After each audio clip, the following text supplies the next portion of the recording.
नमस्ते दोस्तों, मेरा नाम है डॉक्टर शिनागी और आज हम बात करने वाले हैं कि अगर आपकी प्रकृति कफ बॉडी टाइप है तो अगर आप जिम में जाते हैं तो क्या करें क्या ना करें। अगर हम आपके जिम ट्रेनर आपको गाइड कर रहे हैं फिर तो अच्छा है, पर अगर वो गाइड नहीं कर रहे तो कैसे चूज़ करें प्रैक्टिसेस अपनी हेल्थ या अपनी बॉडी टाइप के अनुसार।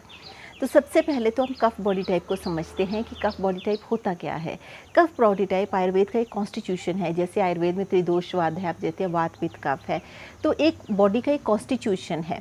तो उसमें कफ बॉडी टाइप जब ज़्यादा होना का मतलब क्या है, कफ महाभूत कफ दोष जो है वो ये वाला कफ नहीं है, ये वो वाला कफ दोष है जिसको कहते हैं आयुर्वेद का जो प्रिंसिपल रहते हैं ना, वात पित्त कफ, ये वो वाला है जो शरीर को धारण करता है। अब ये जो कफ दोष है ये है क्या। कफ दोष में क्या रहता है कि जैसे हम जानते हैं हमारा शरीर जो है पंच महाभूत से बना है, तो इसमें पृथ्वी महाभूत और जल महाभूत की अधिकता रहती है। तो जो कफ दोष वाले मनुष्य होते हैं या जिनकी प्रकृति कफ वाली होती है उनमें ये दो दोषों की अधिकता रहती है। इनकी अधिकता होने से इनसे रिलेटेड जो सिम्टम्स जो आयुर्वेद में बताए गए हैं वो उनमें मिलते हैं। जैसे वो बहुत ज़्यादा लेज़ी होते हैं, उनमें टेंडेंसी ऑफ वेट गेन होता है, वो बहुत स्टेबल भी होते हैं, वो ऐसे बहुत जल्दी गुस्सा नहीं करते, उनको बहुत लविंग होते हैं, बहुत केयरिंग भी होते हैं। पर फिर कोई लेज़ीनेस और अगर माइंड के लेवल पे देखें तो थोड़ा डिप्रेशन और थोड़ा मतलब डायबिटीज़ के लिए प्रोन रहते हैं। तो इसलिए जो कफ दोष वाले मनुष्य हैं अगर वो जिम जाते हैं तो उनको कौन सी प्रैक्टिसेस लेनी है, उनको फास्ट पेस प्रैक्टिसेस जो है वो बेहतर है। ग्रुप डांसिंग, एनर्जाइजिंग म्यूज़िक के साथ डांसिंग और फास्ट पेस एक्सरसाइजेज जिम की वो आप ले सकते हैं। इसके अलावा मॉर्निंग रनिंग, कार्डियो बहुत इफ़ेक्टिव रहता है उनके लिए। वॉकिंग भी, ब्रिस्क वॉक भी बहुत अच्छा रहता है। इसके अलावा अब अगर आप डाइट में पूछे कि आयुर्वेद के अनुसार क्या किया जा सकता है, आप जो भी कोई मीठा जो आर्टिफिशियल शुगर खाते हैं, जो बाहर की चीनी खाते हैं, सिंथेटिक शुगर खाते हैं, उसको बिल्कुल बंद कर दें। उसकी जगह नेचुरल शुगर खाएं और जो घी, तेल, एक्सेस में फ़ैट जो है उसको अवॉइड करें, क्योंकि कफ प्रकृति वाले मनुष्यों की एक टेंडेंसी रहती है वेट गेन करने की। अगर अब वात प्रकृति वाला मनुष्य भी वही खाना खा रहा है, कफ वाला भी वही खा रहा है, तो वात वाला मनुष्य जो है उसका इतना वेट गेन नहीं होगा, पर कफ वाले का थोड़ा सा भी खा के बहुत ज़्यादा वेट गेन हो जाएगा। इसलिए कफ वाले मनुष्यों को हम बताते हैं, कफ प्रकृति वाले मनुष्यों को हम बताते हैं कि एक्सेस में आपने ऑयल का इस्तेमाल नहीं करना है।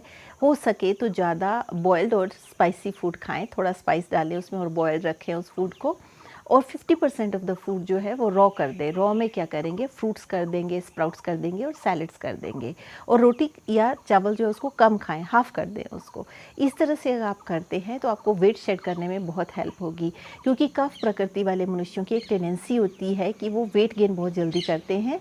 क्योंकि एक तो लेज़ीनेस उनका प्रकृति की वजह से, उनकी कोई दोष नहीं है, जो उनका बॉडी कॉन्स्टिट्यूशन ऐसा है कि वो टेंडेंसी रहती है लेज़ीनेस की तरफ। और जो उनका जो टेस्ट है, जो लॉन्गिंग है, वो भी थोड़ा स्लगिश रहता है। तो इसलिए अगर आप ग्रुप में ज्वाइन करते हैं जिम तो वो आपके लिए ज़्यादा बेनिफिशियल होगा। उससे आप अपने आप ही मोटिवेटेड रहेंगे और अपने लाइफ में सेल्फ डिसिप्लिन आएगा। इसके अलावा आप बहुत ज़्यादा वॉक करें।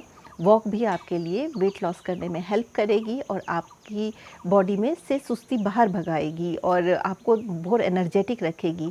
दो जिम प्रैक्टिसेस के बीच बहुत लंबा 2-2 घंटे का गैप ना लें, क्योंकि वो आपको और ज़्यादा स्लगिश कर देगा। थोड़ा रेस्ट करके नेक्स्ट प्रैक्टिस पे जाएं। अगर आप पूछें कि कफ प्रकृति वालों के लिए सबसे बेस्ट टाइम कौन सा है जिम प्रैक्टिस करने का, मॉर्निंग आवर्स, क्योंकि उस टाइम पे स्टेबिलिटी सबसे ज़्यादा रहती है। तो वो कफ प्रकृति वालों के लिए बेस्ट है, क्योंकि उसी टाइम सबसे ज़्यादा सुस्ती रहती है। तो अगर आप वो पैटर्न तोड़ना चाहते हैं तो मॉर्निंग वर्कआउट्स आप चूज़ करें। अगर वात प्रकृति वाले आधा घंटा जिम प्रैक्टिस करते हैं तो कफ प्रकृति वालों को 60 मिनट्स कम से कम जिम प्रैक्टिस करना चाहिए, या उससे भी ज़्यादा, ताकि वो वही फिज़िक, वही अपना स्ट्रक्चर अचीव कर पाएँ जो कि वात प्रकृति वाले थोड़ा सा वर्कआउट करके अचीव कर लेते हैं। थोड़ा अपना कंफर्ट जोन को पुश करने की कोशिश करें, वो आपको हेल्थ प्रोवाइड करेगा। तो ये सारी चीज़ें जो है छोटी छोटी चीज़ें हैं, पर अगर आप इनका ध्यान रखेंगे तो आपका जिम वर्कआउट जो है और बेहतर बनेगा। तो बस आज के वीडियो में इतना ही। अगर आप मुझे पहली बार सुन रहे हैं तो आप बेल आइकन दबा सकते हैं, सब्सक्राइब का बटन दबा सकते हैं ताकि जब भी मैं कोई वीडियो पोस्ट करूं तो आप तक इन्फॉर्मेशन पहुंचे। अगर आपका कोई क्वेश्चन है तो आप कमेंट सेक्शन में लिख सकते हैं। I will try to answer questions in the best possible way. अगर आप मुझसे कंसल्टेशन लेना चाहते हैं तो आप इसी मेल आईडी पे लिख सकते हैं। I will try to schedule the consultation for you. So with this note I would like to say stay healthy, stay blessed, take care, bye.